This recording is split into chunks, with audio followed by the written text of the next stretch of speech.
Bismillahirrahmanirrahim. Elhamdülillah. Vessalatu vesselamu ala Resulillah. A'udhu billahi mineşşeytanirracim. İnna nahnu nazzalna zikra ve inna lehu lahafizun. Уллу Аллах Таалам Құран Кәрімде айтады, шындығында біз зикирді, тағырақ айтқанда Құран Кәрімді түшірдік, жана аны өзі сақтаймыз дейді. Аллах Таалам әрбір дордо, әрбір заманда Құран Кәрімді сақтау үшін, Құран Кәрімді аламда тарату үшін көптеген қарларды, көптеген алымдарды өзіне таңдаған.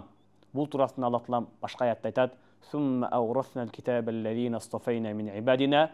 Андан кейін біз китепті, тағырақ айтқанда Құранды өзіміз таңдап алған пенделерімізге мурас қылып берді дейді. Ал эми пайгамбарыбыз саллаллаху алейхи вассалам Құранның фазилеттері турасында өте көптеген хадистерді айтып кеткен.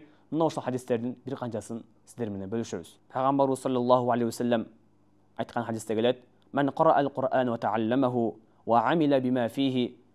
Кимде-ким Құран Кәрімді оқыса, жана аны үйрөнсө, жана анын ичиндеги өкүмдөргө амал кылса, улбиса валидаху яумал қиямати таджан мин нур. Қиямат кайым күнү анын ата-энесинде нурдан болгон тажы кийгизилет. Мислу дауи шамси, күндүн нурундай нурду болот. Ва юкса валидаху хуллатайни ла тaqуму лахума. Жана анын ата-энесинде дүйнөдө жок эки кооз кийимдер кийгизилет.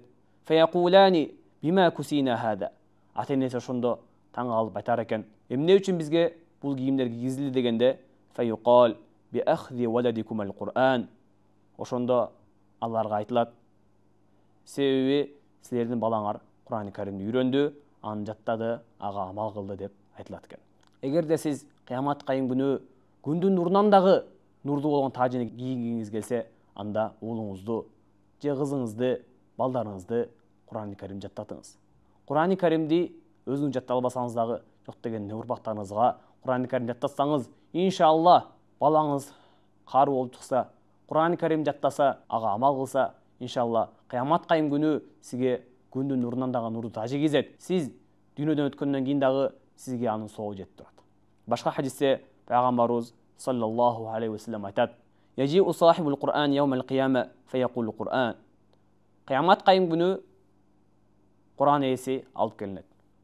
Андан кейін Құран айтар екен: "Я Робби халлихи фаюлбас таджал карама". О Роббим, сен бұл Құран ээсине, карыкеге сен аны коздогун, ага коозу кийимден кийгиздин дегенде, Аллах Таалам ага сый урматтын тажысын кийгизет экен. Сумма якул: "Я Робби зидху". Андан кейін Құран Кәрим айтар екен: "О Аллахым, дагы көбөйткүн". Көбөйткүн дегенде, фаюлбас хуллатал карама. Андан кейін дагы сый урматтын кийими кийгизилет экен. Сумма якул: "Я Робби ирда анху". Андан кейін Құран айтар екен: "О Аллахым, бул пенденин разы бол" дегенде, фаюқал лаху иқра варқа ва яздаду бикулли аятин хасана. Андан кейін Құран жаттаган карекеге айтылар екен: "Сен Құран Кәримди окугун, жана көтөрүлгүн, ар бир окуган аятыңа бир даража, бир жакшылык көбөйтүлөт" деп айтылар екен. Хаттаби рахматуллахи алейхи риваят кылган хадисте келет: "Анна адада айл Qur'an ala qadri darajil janna". Чындыгында бейиштин даражалары Курандын аяттарын эсебине жараша. Фаюқал лил qaри, кары адамга айтылат экен: "Ирқа фид даржи ala qadri ma kunta taqra min ayil Qur'an". Курандын аяттарынан окуганыңа жараша бейиштин даражаларына көтөрүл деп айтылар экен. "Фаман истауфа жами'ал Qur'an иставалла ala aqsa darajil janna fil akhirah".